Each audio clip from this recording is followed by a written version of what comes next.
Hi everyone, good morning, good afternoon, depending on where you are. I'm Ravi Gupta. Such a pleasure to be here speaking in FLICHT conference. FLICHT is always very, very close to heart. I've been participating in their conferences a zillion years. Thanks to the whole team. So without taking much of your time, I will go straight to the discussion on the topic of this conference, which is given to me, which is Indian sugar industry going the ethanol way. Uh, it's little bit strange, or I'm not very used to speaking in a internet conferences like this, and I realize how difficult the job of these players would be, who would be playing in the stadium without seeing the audience. But I'll do my best. So with that note, let me come straight to the topic without taking much of your time. Thanks everyone. Next, first of all, is the industry overview. Okay, now first I wanted to apprise you that what are the main drivers? What is the main rationale of Indian fuel ethanol program getting so much of importance? This is the chart which I have from the year 2004 till 2020. So, in which if you see that every fifth year we have a surplus of sugar. In the first 5-6 years we had a surplus of around 0.2 million. Next year we had a surplus of 6.6 million. And if you look at in last 6-7 years, our country has a surplus of 15 million tons of sugar. This surplus has basically become much more since 2017-18. We used to produce around 28 million tons of sugar. Now we are producing around 32-33 million tons of sugar, because a new cane variety has come in the northern India, which gives higher agriculture yields and have more sucrose. Resultantly, our production in one of the largest states in Uttar Pradesh has increased from 8 million to roughly 12 million, 13 million kind of numbers. So what does it do? We have a now production of 32 million tons of sugar and consumption more or less of 26, 27. So India has a surplus of 6 million ton of sugar in excess. Now what does this surplus do? Next. This is the graph in which I am showing that what is the cost of production of Indian sugar vis-a-vis what has been the world market. We more or less produce sugar at around 27 cents, equivalent raw sugar, and world market is hovering at around 14 cents as of now, but in last 2-3 years around 12.5 cents. So which means that India requires to give either some export incentive to export the surplus sugar. Last year, our export incentives were close to $150. We had a plan to export 6 million ton of sugar, which we almost reached. So it costed around $1 billion to the exchequers.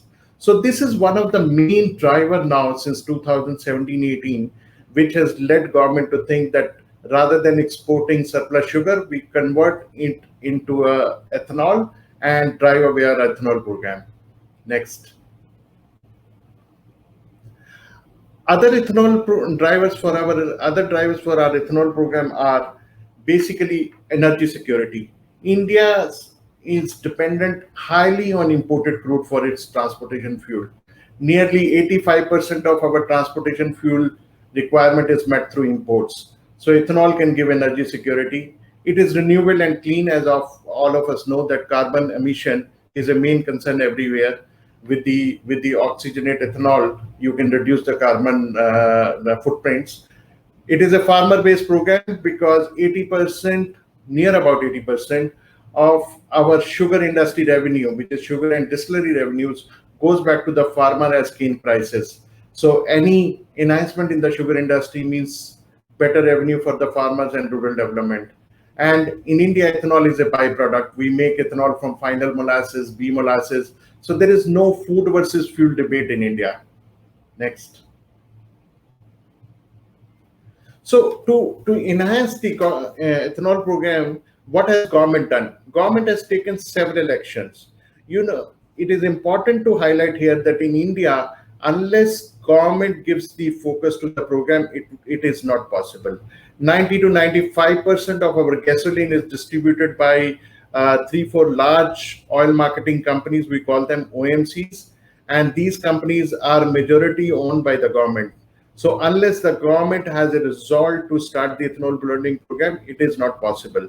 Since 2018, government has taken several action to increase the ethanol blending program.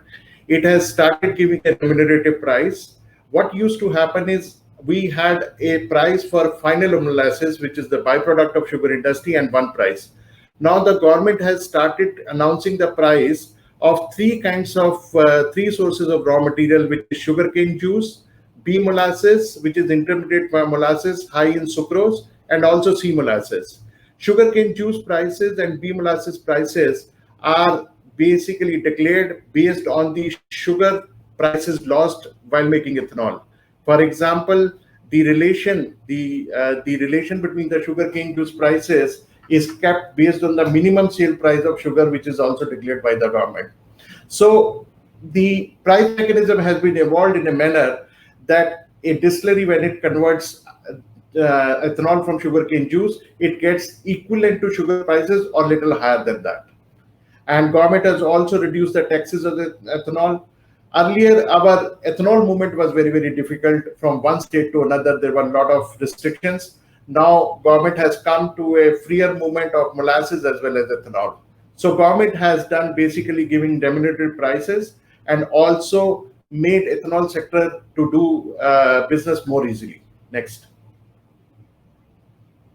In last 3 years, this is the data of ethanol prices increased since 2018. If you see this year, the 2021, the price declared by the government is more or less 5% to 6% higher than the last year, where our sugarcane prices has increased by 3%, which obviously means that government wants to give a lot of impetus on ethanol program and make the ethanol project more remunerative. Next. As a result of this, the ethanol program has started moving up. Till 2016-17, we had an ethanol blending program of around 2.6%, and post that we have always exceeded 5%. In 17-18, it was 5.5. In 18-19, it was 6.3%, and 19-20, we are close to 6.4% as of today. This is assuming the gasoline consumption between December and November. Next. And not only the ethanol program has increased, our sucrose, sugar loss, if you look on the right bar chart, we have consumed around 250,000 equivalent sugar for making sugarcane juice and 663,000 for converting B molasses into ethanol, which means roughly around 900,000 tons of sugar last year was converted into ethanol, and next year this will be roughly around 1.5 million or more than that. So we are generally reducing our sugar surplus and making more ethanol out of it. Thank you. And next year, which is year 2021, which is October 20 to September 21, our ethanol program will be much higher. This year we did 1.9 billion liters of mixing. Next year we plan to do around 2.8 billion liters of mixing, which means the program can be anywhere but close to 9% in the next year. Next. Second action of the government was, beside giving the remunerative prices as well as ease of doing business, government understands that our current capacity for ethanol is not enough to reach to 10% ethanol blending program or 15% ethanol blending program, which the national plan wants to be done till 2024-25. So government has made ethanol capacity much more remunerative. 100% foreign direct investment is allowed. Government gives subsidy for new project of 6%. It gives faster clearance of ethanol project, and there is a long-term supply agreement between the oil marketing companies and the producer, so that they have a assured market as well as assured pricing. Next, please. Resultantly, the capacity in India in 1920 has increased by roughly around 700 million liters, and in 2021 it is expected to increase by another 500 million liters because of the new projects. Next. And most importantly, what I would like to mention is these capacities are basically coming in the private sector. In India, 45% of the sugar is produced by the cooperative sectors. They have not yet invested in the ethanol because of their weak balance sheets. So most of the investment in ethanol has come in the private sector. Now coming to Indian ethanol, way forward. Next. Before I go to way forward, I thought I will just repeat what I had said in my 2014 conference, which was at Budapest, a Polish conference. And so there's a couple of the slides which I presented 7 years ago. Next. The first thing I had said in 2014 that supply will not be issue, it will be the price which is the issue. If the ethanol prices are given remunerative, industry will produce more ethanol. And that is precisely what has happened. Click. Next slide. Then I had said that the government target was 20% of ethanol blending program. I had said that the 20% ethanol blending program will not be possible by 2017 because there will not be enough incentive to do that. So that has been proven right. Click. Next, I had said that grain alcohol shall meet the growing liquor demand. So potable liquor will shift to grains, and in India today the grain capacity is 900 million liters, which means roughly 50%, more than 50% of the liquor demand is met through the grain alcohol. Next. Ethanol balance sheet will become very, very dynamic. I had forecasted that the imports will increase, so that has happened. Next. EBP shall run by domestic production only. This was my view all the time. I remember in my 2014 conference, a lot of people were asking that why India has deficit of ethanol. Why does India not import ethanol from Brazil and run its ethanol blending program? My view was that the ethanol blending program has to be a farmer-friendly program. So India will be doing the ethanol blending program from domestic production only, which is as of now the policy is. Next.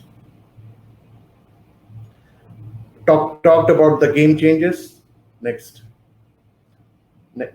I had said that to reach to any significant program, bee molasses sugar bee molasses will have to be converted to ethanol.